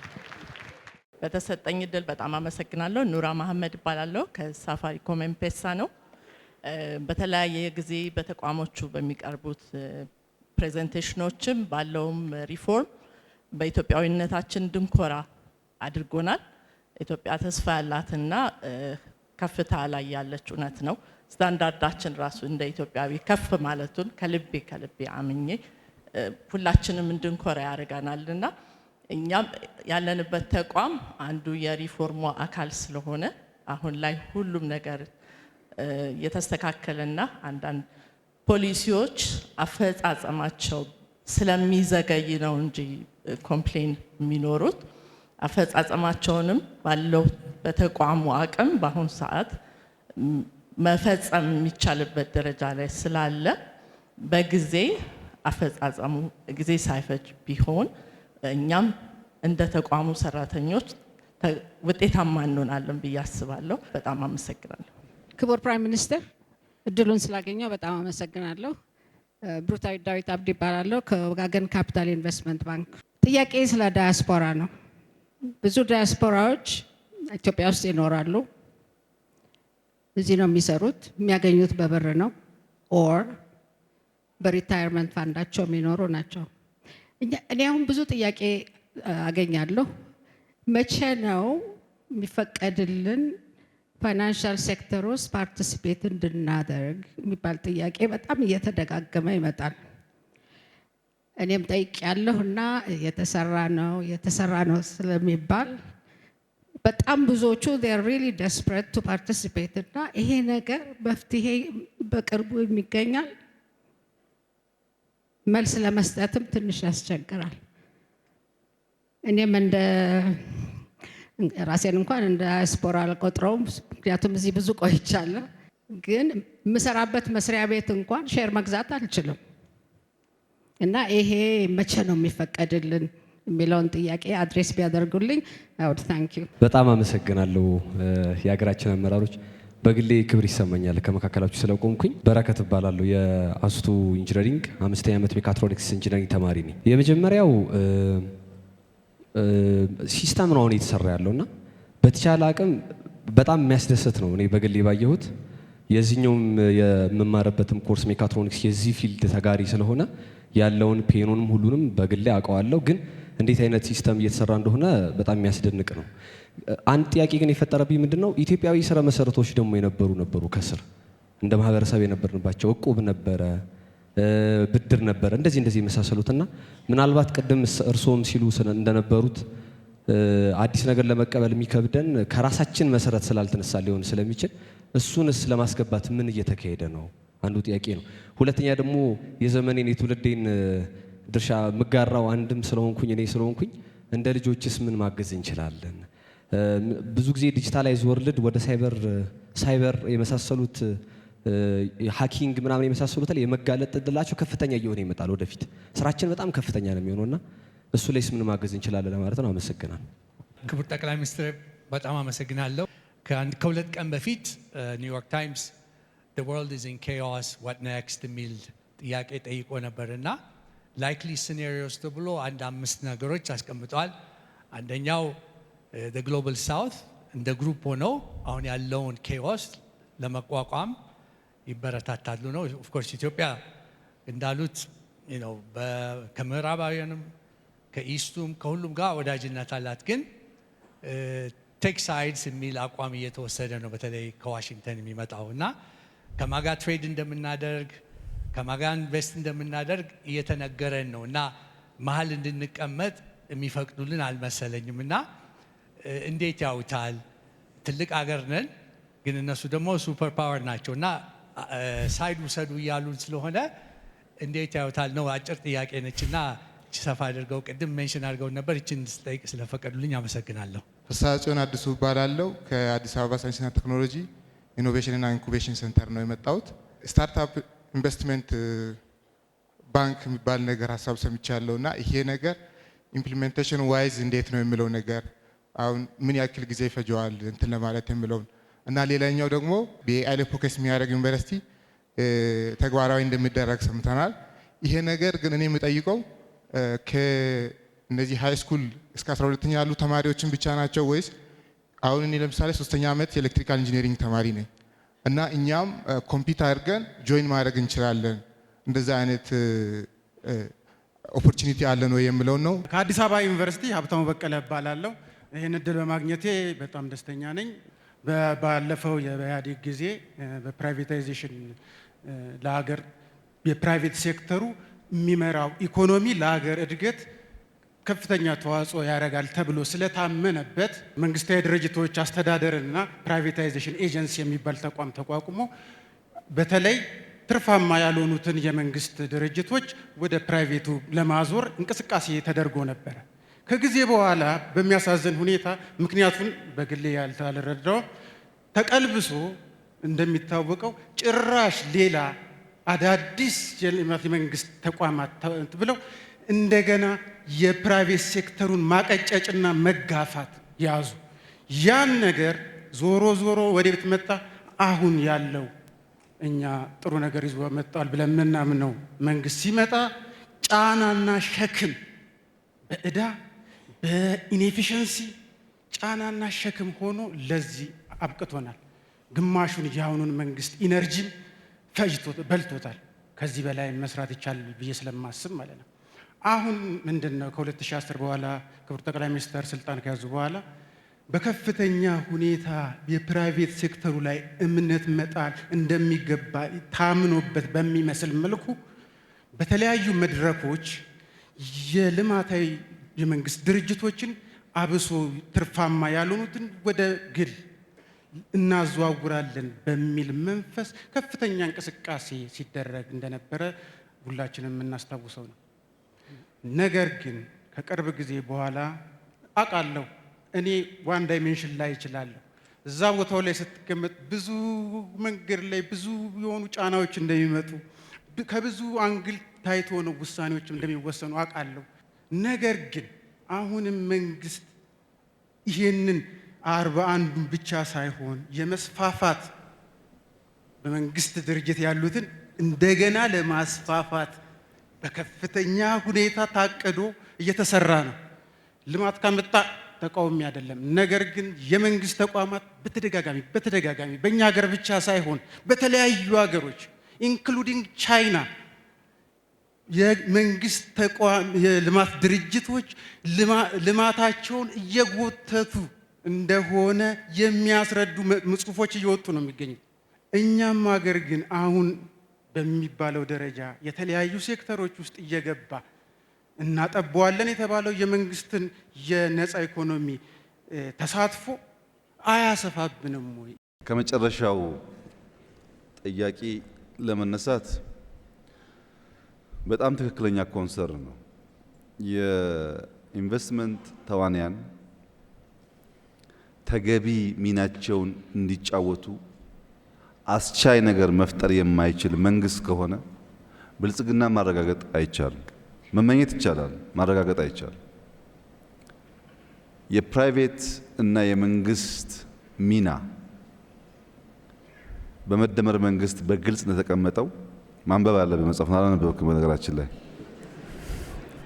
እንደተቀመጠው እነዚህ ተዋንያን ሚናቸው የተለካ ሚናቸውን የሚያውቁ በሚናቸው ልክ የሚጫወቱ መሆን አለባቸው። ፕራይቬት ሴክተር የሚያቀጭጭ እንቅስቃሴ ከተከተል ፈጠራን እንገላለን ማለት ነው። ፈጠራ ከሞተ አዳዲስ ስራ አይፈጠርም። አዳዲስ ስራ የማይፈጠር ከሆነ አዳዲስ ሰው አይቀጠርም። አዳዲስ ሰው የማይቀጠር ከሆነ ኢኮኖሚ አያድግም። ሂሳቡ ግልጽ ነው።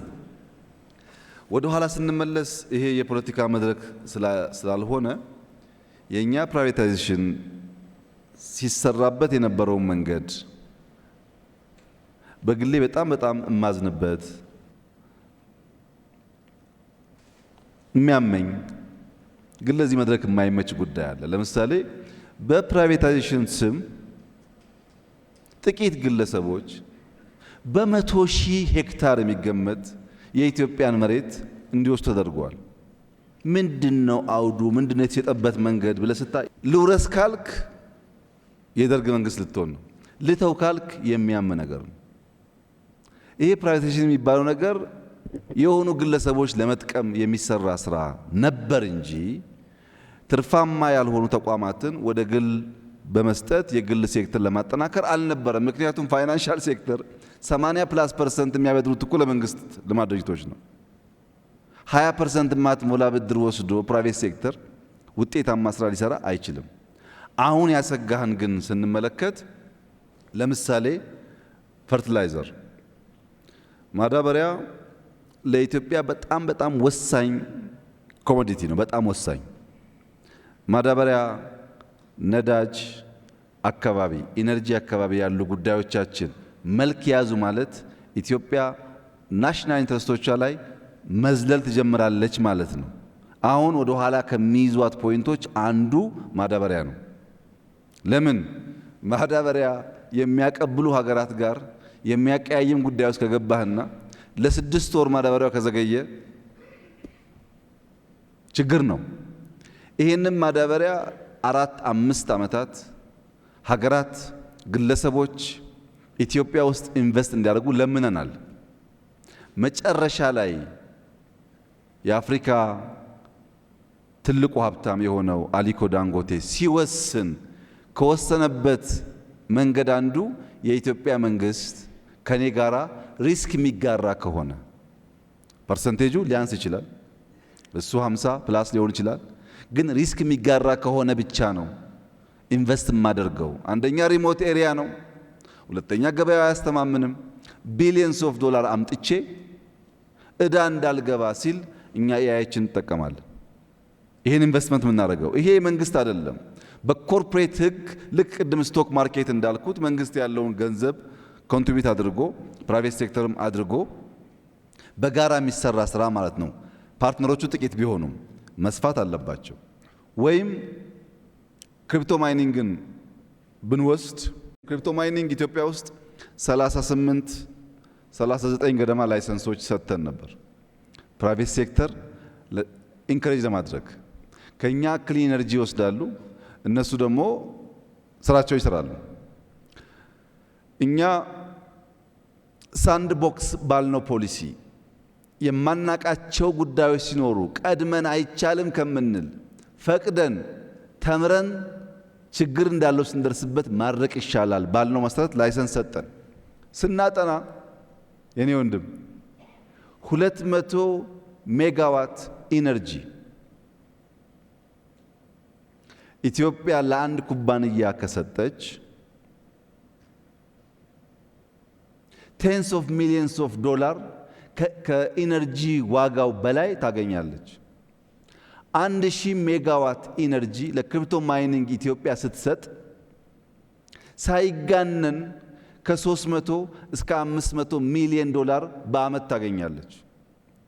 ከ300 እስከ 500 ሚሊዮን ዶላር ያሳጣን ጉዳይ ምንድነው ካልክ አለማወቃችን ነው። ላይሰንሱን ቸበቸብ ነው፣ ስናጠናው ኪሳራው ብዙ ነው።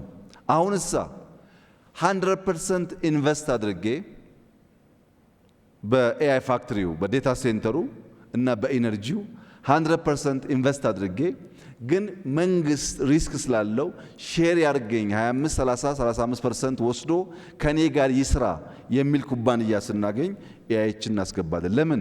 ያን እድል ሚስ ላለማድረግ። አዲስ አበባ ላይ የሪቨርሳይዱን ወክ አድርገህ እንደሆነ አላቅም፣ ግን በጣም ፊት ወጣት ስለሆንክ እንድታደርግ ኢንከሬጅ አደርግሃለሁ። አዲስ አበባ ሪቨርሳይድ ከጀመርን በኋላ በሪቨርሳይዱ ግራና ቀኝ ባሉ ቢዝነሶች፣ ሞሎች፣ ሬስቶራንቶች፣ ኮፊ ሾፖች ተደማምሮ 1.3 ትሪሊየን ገደማ ኢንቨስትመንት ከፕራይቬት ሴክተር መጥቷል። እንዴት መጣ መሰለ? አንተ ብር አለህ፣ አዲስ አበባ መሬት አለው። አዲስ አበባ 30%፣ አንተ 70%። ይሄ መንግስት አይደለም፣ ጆይንት ቬንቸር ነው። በመንግስትና በግሉ ሴክተር መካከል ሊኖር የሚገባ ትብብር ነው። በእንደዚህ የሚያብጡ አሉ። ሌላውስ ኢትዮ ቴሌኮም ለምሳሌ ብትወስድ 100+ ዓመት የቆየ ተቋም ነው። የሚወዳደር ካለም ይምጣ፣ አስገባን። ሳናስገባው 37 ሚሊዮን ነበር፣ ስናስገባውስ 90+ ሚሊዮን ገባን። ምን ተብለን ነበር? ኢትዮ ቴሌኮምን የሚያክል የ100 ዓመት ኩባንያ ሸጡት አይደለም? አልሸጥነውም፣ በኮምፒቲሽን አሳደግ ነው እንጂ። የኢትዮጵያ አየር መንገድ አሁን ኤርፖርት ጀምሯል።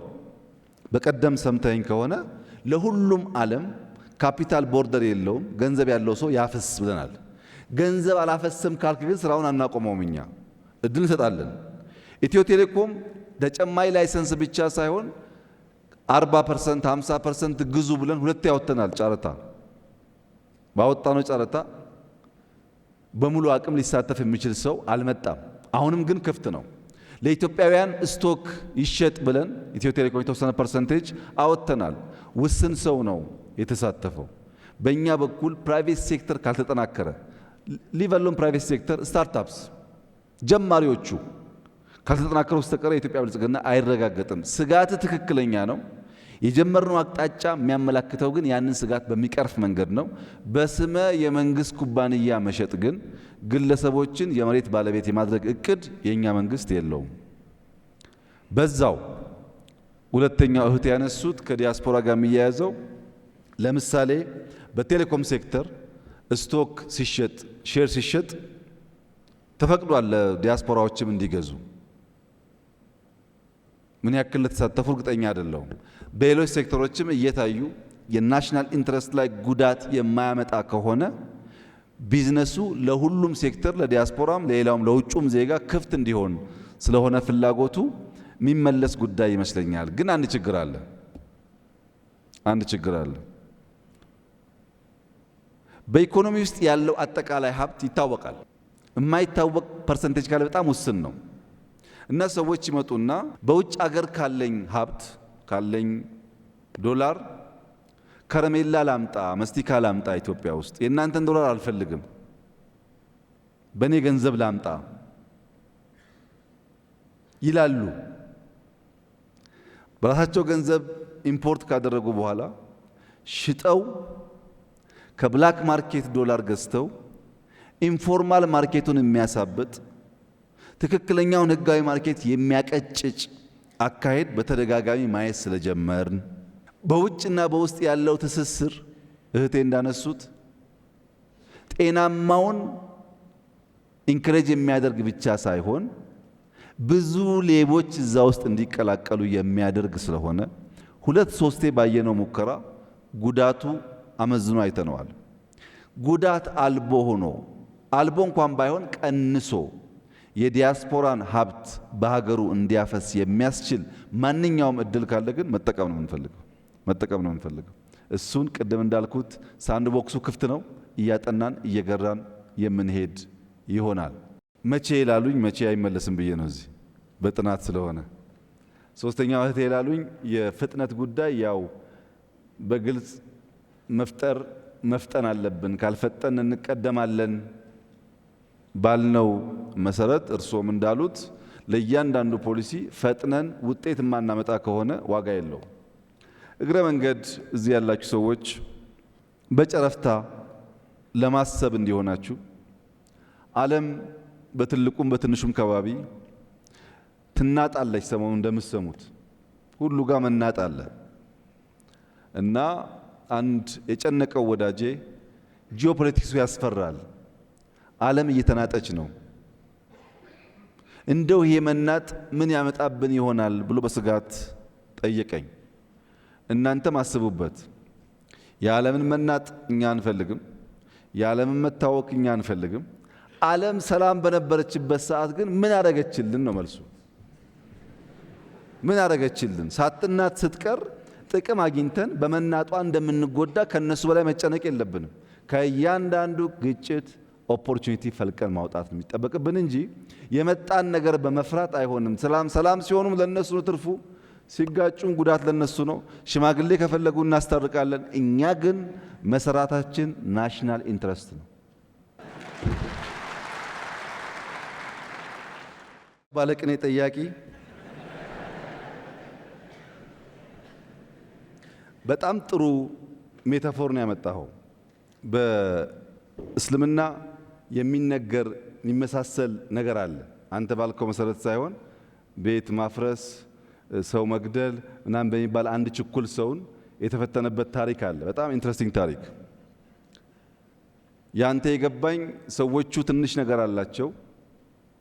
እሷን ተማምነው በደህንነት ሲኖሩ ያችን ትንሽ ነገር ሲነጠቁ የተከማቸ የተደበቀ ፖቴንሻላቸውን አውጥተው ሀብት ፈጠሩ ነው።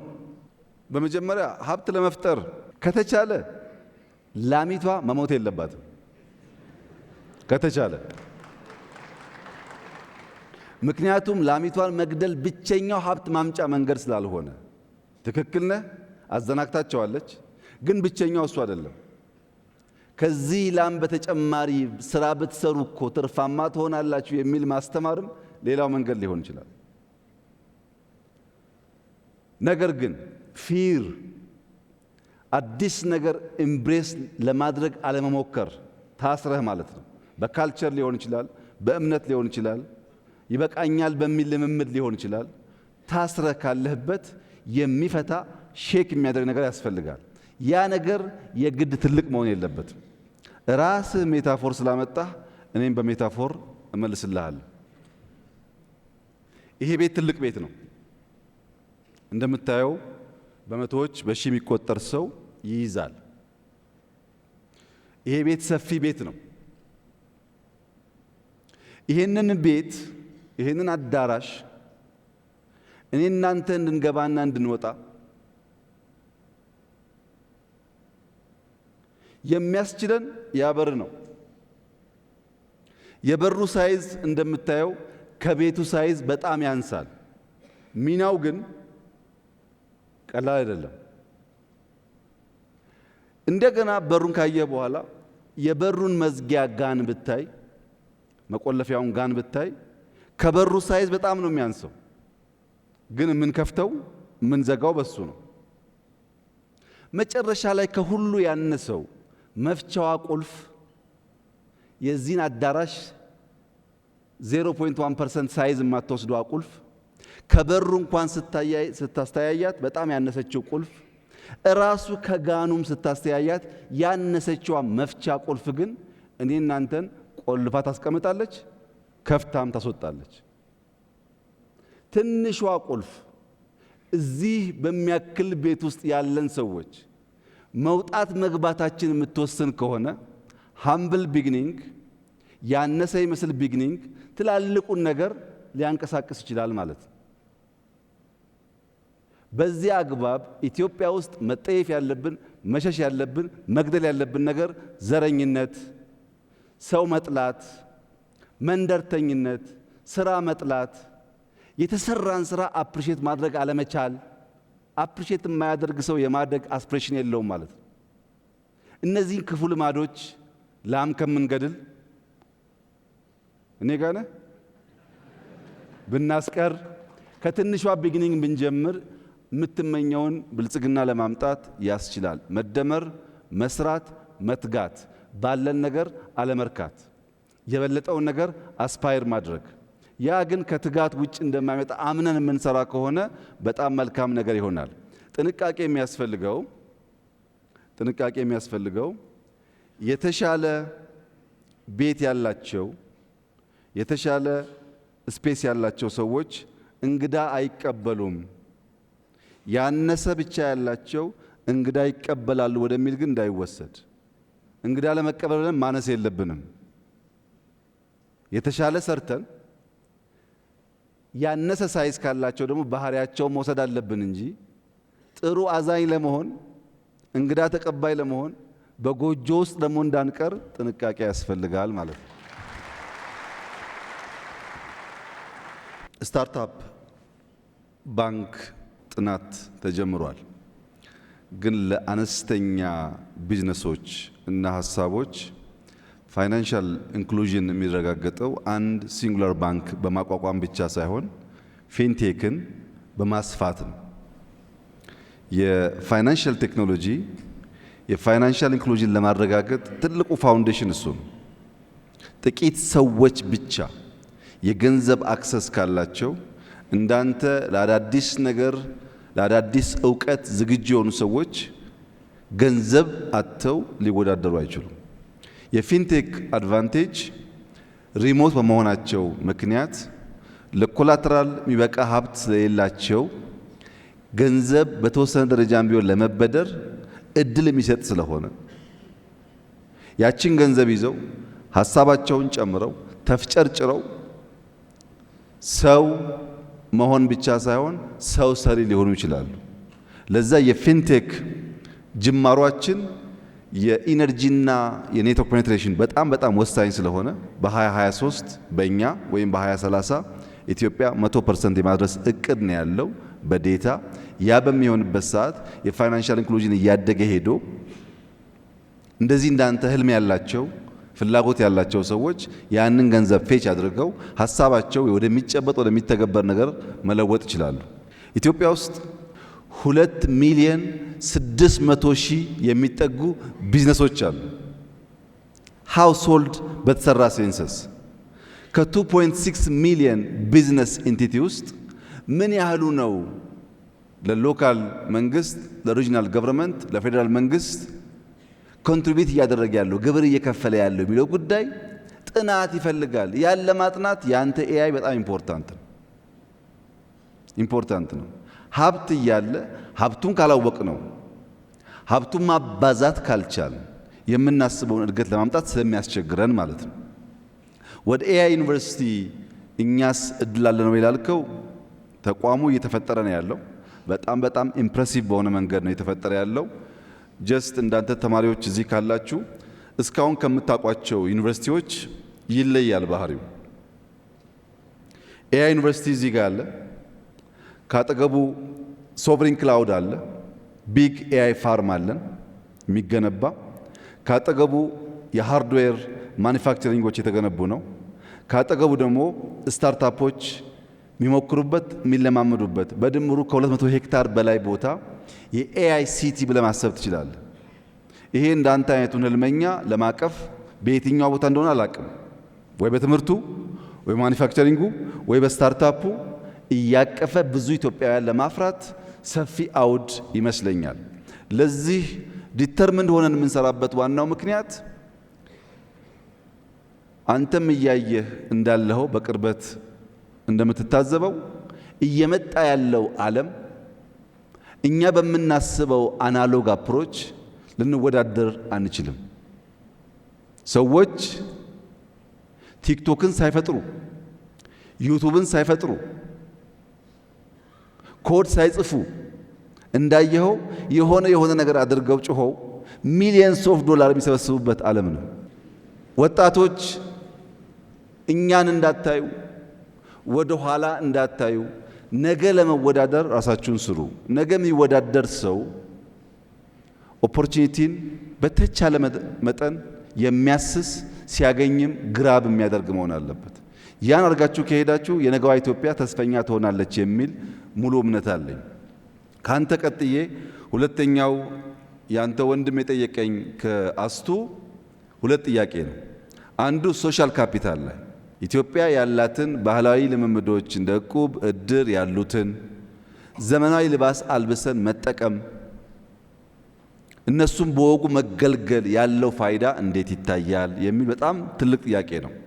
ሶሻል ካፒታል ወይም ድልብ ሀብትን እንደ ሀብት የማያይ ኢንስቲትዩሽንና ሀገር ወደፊት መሄድ አይችልም። እያንዳንዱ ፈጠራ የሚፈጠረው ካለ ችግር ውስጥ ነው። ፕሮብለም አፕሪሼት አድርጎ ነው ፈጠራ የሚፈጠረው።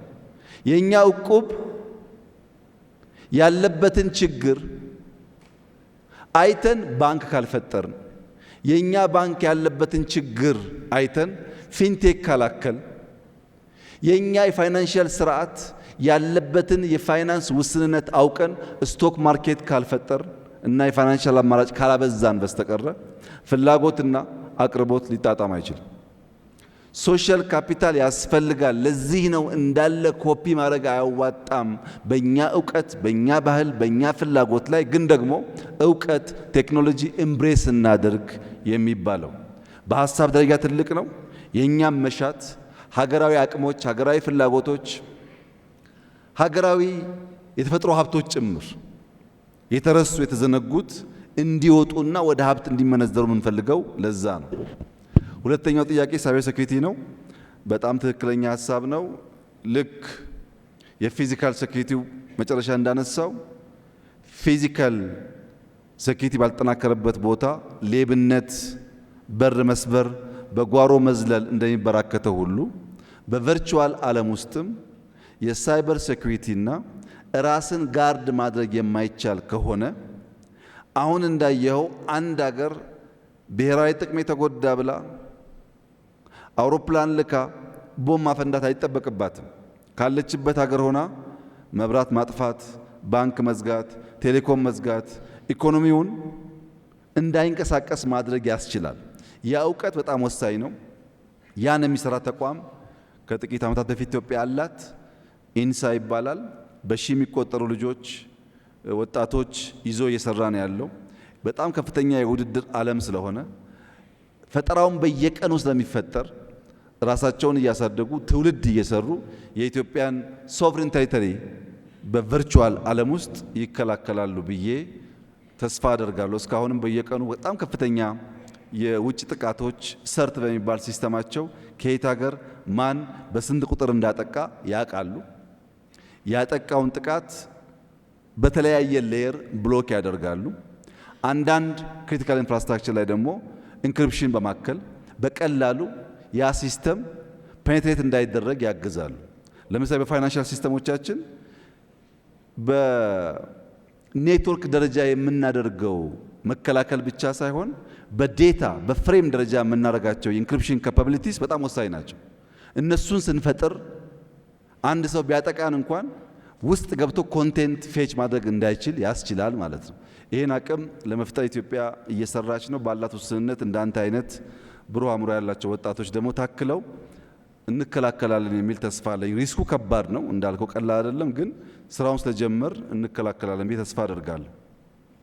የፊዚካል ሴኩሪቲ በጣም ብዙ ሰው ቀጥሮ እንጀራ እየፈጠረ ነው። አቴንሽን ያስፈልገዋል፣ ሬጉላቶሪ ባዲ ያስፈልገዋል።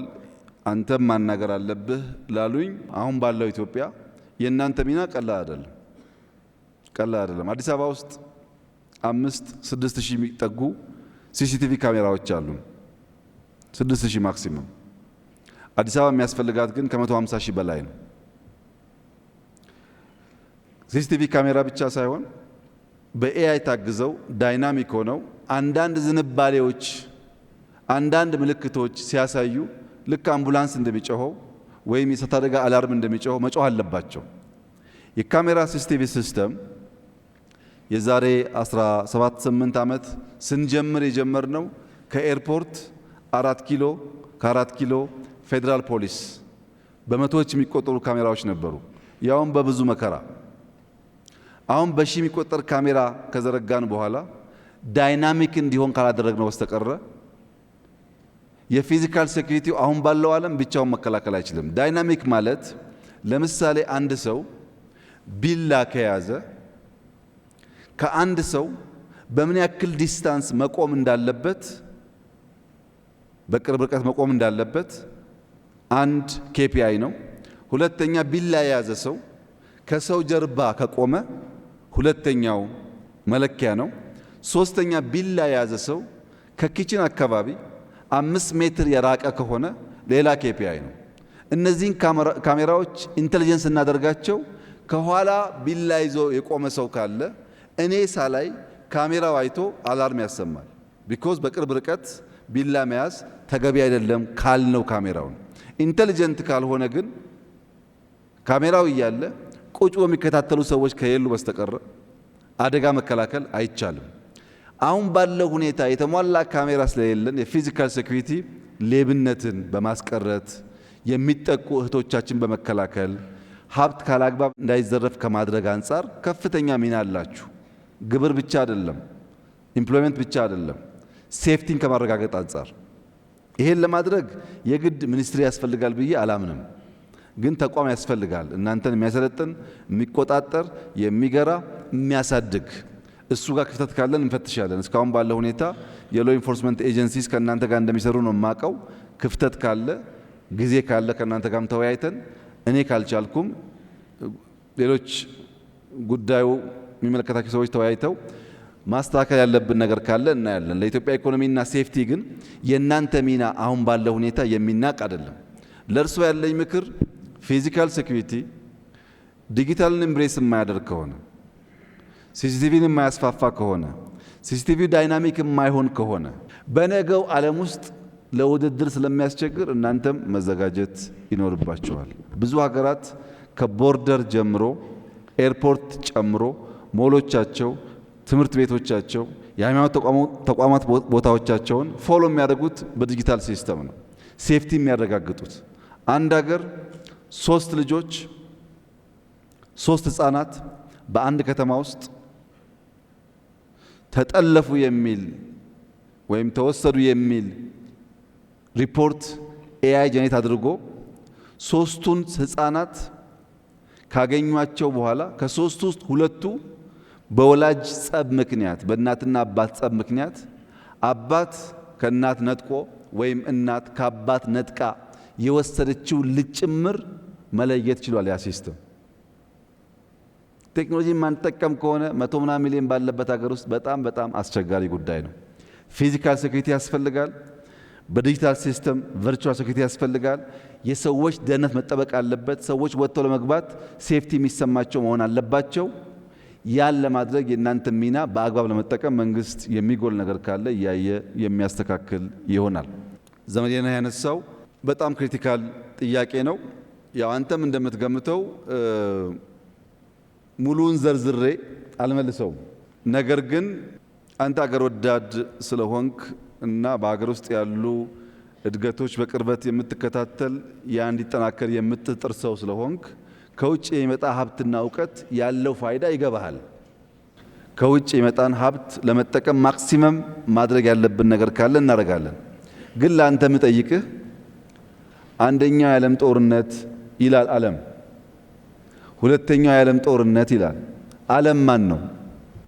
እኛና ጅቡቲ አልተዋጋንም። የነሱ ጦርነት የዓለም ጦርነት፣ የነሱ ረሃብ የዓለም ረሃብ፣ የነሱ እድገት የዓለም እድገት፣ የነሱ ምቾት የዓለም ምቾት። እነሱ ጋር ያልሆነው ነገር ግን ሰከንደሪስ። ይሄ ነው የዓለም እውነታ። ለዚህ ነው አገር በቀል በሆነ እሳቤ ተያይዘን እንውጣ እያልን ያለን። ኢንቨስትመንት በሚመለከት በእኔ እምነት አንተም እንደምታምነው አንድ የሚባል ሳውዝ አንድ የሚባል ዌስት ያለ አይመስለኝም። አንድ የሚባል ሳውዝ እና ዌስት ብቻ ሳይሆን አንድ የሚባል ኤክስ ሀገር ያለ አይመስለኝም። በዛ ሀገር ውስጥ ከፍተኛ የፖሊሲ አመለካከት ዲቪዥኖች አሉ። ከፍተኛ በነዛ ሁሉ ክፍልፋዮች ውስጥ የኔና አንተ ስራ እየገቡ ኦፖርቹኒቲስ መውሰድ። የሚጣሉ ካሉ ባካችሁ አትጣሉ፣ ጥላ አያስፈልግም። ከተጣላችሁም ለቀይ ባህር መሆን አለበት። እንደዚሁ በባዶ አታርጉት ብለን እንመክራለን። ወንድ ልጅ መጣላቱ ካልቀረ አገር መጣላቱ ካልቀረ ብለን እንመክራለን። አንዳንዱ ነዳጅ ያጣላዋል፣ አንዳንዱ ክብር ያጣላዋል፣ አንዳንዱ ነገ ማን ይቀድመኛል ያጣላዋል፣ አንዳንዱ ቀይ ባህር ያጣላዋል እና እንደ አግባቡ መጠቀም ጥሩ ነው ለማለት ነው።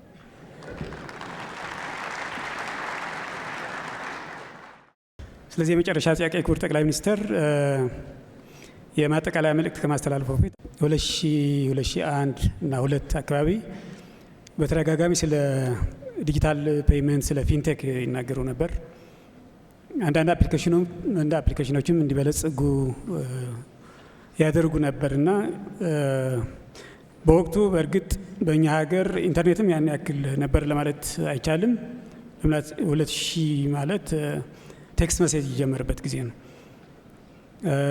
ደሞዝ ወደ የፋይናንስ ዲፓርትመንት እየሄድን ተሰልፈን የምንቀበልበት ጊዜም ነበር በወቅቱና ያኔ ስለ ፊንቴክ፣ ስለ ዲጂታል ፔይመንት፣ ስለ ኢፔይመንት እነዚህ የመሳሰሉ ነገሮች ይናገሩ ነበር። አሁን ከደረስንበት አንጻር ምን ይሰማዎታል ነው? ያ ራዕይ እውን ሆነ ወይስ የሚቀረው ነገር አለ የሚለው ነገር እና ከዚህ ጋር አያይዘው የፊንቴክ ደረጃችንን በዚህ አጋጣሚ አብራርተውልን እንጨርስ። መልካም። ለረጅም ዘመናት የኢትዮጵያ ኋላ መቅረት የኢትዮጵያ ሻል ካሉት በብዙ ዲስታንስ ወደ ኋላ የቀረች መሆኗ ከሚያሳስባቸው ዜጎች አንዱ ነኝ። ይህንን ዲስታንስ በምን ማጥበብ እንችላለን? እያንዳንዱ እነሱ የሄዱባቸውን ፉት ስቴፕስ እየተከታተልን የምንሄድ ከሆነ አንደኛ አንደርስባቸውም፣ ሁለተኛ አዳዲስ ርቀቶች ይፈጠራሉ። የእኛን ችግር ቀርፎ በሚገባን መተካከል መቆም እንድንችል ሊፕ ፍሮግ ማድረግ አለብን የሚል የጸና እምነት አለኝ። መፍጠን ብቻ ሳይሆን በአንዳንድ ጉዳይ መዝለል አለብን የሚል የጸና አቋም አለኝ። አንተም እንዳልከው የዛሬ 18 ዓመት ገደማ እኛ የሞባይል መኒን ሀሳብ አይደለም ሲስተም ሶፍትዌር ዴቨሎፕ ስናደርግ ኤምፔሳ አይታወቅም፣ ኬንያ ውስጥ አልነበረም። ሲስተሙን ዴቨሎፕ አድርገን ለጊዜው ለነበሩ የፋይናንሻል ሴክተር ኃላፊዎች ስናቀርብ ግን ልክ አሁን ኤአይ እንደሚፈራው ይፈሩት ነበር። ይሄ ለኢትዮጵያ አይሆንም፣ ሲሲቲቪ ስንልም ለኢትዮጵያ አይሆንም። ባይዘዌ ኤቲኤም የጀመርነው እኛ ነን። አሁን እንደሚባለው እንዳይመስላችሁ አይሆንም ብቻ ነበር ጉዳዩ። የኔ ሀሳብ ግን ቪዛ ካርድ ኢትዮጵያ ውስጥ ኢንትሮዲዩስ አድርገን ሰዎቻችን ቪዛ እየያዙ ባንኮች ተስፋፍተው ብራንቻቸው በጣም ትንሽ ስለነበረ ሪሞት ኤሪያ ባንክ ብራንች እየፈጠርን በቪዛ ካርድ መገበያየት የምንችልበት እድል ረዥም ዓመታት ስለሚወስድ በሞባይል መኒ ብንጠቀም ወይም ሞባይል ዋሌት የሚባለውን አሁን ብንጠቀም በርከት ያሉ ሰዎች ሞባይል ካላቸው ባጠረ ጊዜ ውስጥ ቪዛ ካርድ ሳንይዝ የባንክ ስርዓት ካልነበረው ወደ ሞባይል ዋሌት እንዘላለን ማለት ነው። ሞባይል ዋሌት ያላቸው ሀገራት አሁን የመጨረሻው ቴክኖሎጂ ያላቸው ሀገራት ናቸው። ቪዛ ካርድ መያዝ ባይዘው አሁን የፋራ ነው ታውቃላችሁ፣ እንዳትይዙ። ወደ ሞባይል ዋሌት ያደገበት ዋናው ምክንያት አንድ ሞባይል ፎቶ የምናነሳበት፣ ዜና የምንሰማበት፣ የምንገዛበት፣ ብር የምናስተላልፍበት አንድ ብቻ ሞባይል ማለት ነው። ድሮ አይታችሁ ከሆነ በተለይ ዲያስፖራዎች እንደምታውቁት 2፣ 3፣ 4 ቪዛ ካርድ ይይዛሉ ዲያስፖራዎች። ምሳ ሲጋብዟችሁ አንዱን ያወጡና ያስገባሉ፣ አንዱን ያወጡና ያስገባሉ። አንዳንዱ ክሬዲት፣ አንዳንዱ ዴት ሊሆን ይችላል የያዙት ካርድ። ግን እኛ ካርድ ለማናቅ ሰዎች ስንት ካርድ አለው የሰውዬ? አንዳንዱ ያለው እኮ 10 ብር ሊሆን ይችላል፣ እዳም ሊሆን ይችላል። የስልጣኔ ማሳያ ነበር። ዲያስፖራ ዋሌቱን መዞ በአንድ ካርድ አይከፍልም። ያወጣል፣ ያስገባል፣ ያወጣል፣ ያስገባል፣ ያወጣል፣ ያስገባል። ያ ሳይኮሎጂካል ትራውማ አለው ካርድ ላልነበረን ሰዎች። ዲያስፖራዎች ይስቃሉ፣ ስራቸውን ስለሚያውቁ ነው። ወደ ሞባይል ዋሌት ካደግን ግን እንደዚህ አይነት ችግሮች በመሃል ያለው ስፔስ ይጠባል ማለት ነው። በኤአይም እንደዚሁ ነው። ሁልጊዜ የኢትዮጵያ ችግር አዳዲስ ነገር ለመቀበል አዳዲስ ነገር ለመለማመድ ያለ መከራ ነው። ባህል ይመስለኛል ከሌላው ሀገር በተለየ ለአዲስ ዕውቀት ለአዲስ ነገር እንቸገራለን። ሁለተኛው ጉዳይ ደግሞ በማናቀውና ባልዋልንበት ጉዳይ ባልሰራነውና ባላየነው ጉዳይም ከኔ ወዲያ ማን እንላለን። በዚህ ምክንያት ሐሳብ ቢመጣም እየቀጨጨ ቆይቷል። አሁን ትናንሽ ጅማሮች አሉ። የምታስበው ጋር ደርሷል ወይ ያልከኝ እንደሆነ ገና ብዙ ይቀረናል። አሁንም መፍጠር፣ አሁንም መፍጠን፣ አሁንም መዝለል ያስፈልጋል። ኢትዮጵያ ከዓለም 10ኛው ፖፑሌሽን ያላት ሀገር ነች። ከ10ኛ ከመሆኗን ባሻገር በጣም ወጣት ጄኔሬሽን ያላት ሀገር ነች። ይህንን ሰው አስፓየር እንዲያደርግ ነገን እንዲመኝ እንዲጓጓ ነገን ለመዋጀት እንዲዘል ብናስችለው የሥራ ባህልን ብናስተምረው ኢትዮጵያ የሚገባትን ልክና ደረጃ ትይዛለች ብዬ አምናለሁ። የግድ በኔ ጊዜ መሆን የለበትም። የኔ እናት ቲቪ ለማየት ከምትኖርበት መንደር 15-20 ኪሎ ሜትር ካልተጓዘች በስተቀረ መብራትም ቲቪም አልነበረም። እኔ ዳታና ቮይስ የሚጠቀሙ ስልኮች አሁን ደግሞ ትንሽ ዜና የምሰማበት ስልክ ጋር ደርሻለሁ። ልጄ ያንን እንድትደግም ግን አልፈልግም። ልጄ እኔ ባለፍኩበት መንገድ እንድታልፍ አልፈልግም። የእናቴን አብዝቼ የምመኝ ከሆንኩ ቅድም ልጁ እንዳለው መደብ ነው የምመኘው ማለት ነው። እኛ ድሮ የምትሉ ሰዎች መደብ ነው፣ ምንም የለም፣ ምንም የሚያጓጓ ነገር የለም። ያን እንደ ፕሮብለም አውቀን ከዚያ የሚነቀስ ጠቃሚ ነገር ካለ ወስደን የነገውን ደግሞ ኤምብሬስ የምናደርግ ከሆነ የምናስብበት ደረጃ እንደርሳለን። አሁን ጀመር ነው ብዬ አስባለሁ። ሲጠቀለል እኔ የኢትዮጵያን ኢኮኖሚ የማይበትን የመጨረሻ አረፍተ ነገር ለማንሳት በጣም ዲፕ ተኝታችሁ ስትነቁ ወዲያው ካልጋችሁ ዘላችሁ አትነሱም። ትንሽ ትንጠራራላችሁ፣ ስትሬች ታደርጋላችሁ። ሰው ልክ ነቅቶ ወዲያው እንቅስቃሴ አይጀምርም። የኢትዮጵያ ኢኮኖሚ እንደዛ ነው የማየው። ከዲፕ እንቅልፍ መነቃቃት ጀምሯል፣ ስትሬች ማድረግ ጀምሯል። ግን መራመድ እንዲጀምር መታገዝ አለበት። የሚያኩራራ ቦታ አልደረስንም። ከእንቅልፍ ነቅተናል፣ ስትሬች እያደረግን ነው። ትንሽ ፑሽ አድርገን ከገፋ ነው ግን የምንልበት ቦታ ይደርሳል ብዬ ተስፋ አደርጋለሁ። አመሰግናለሁ።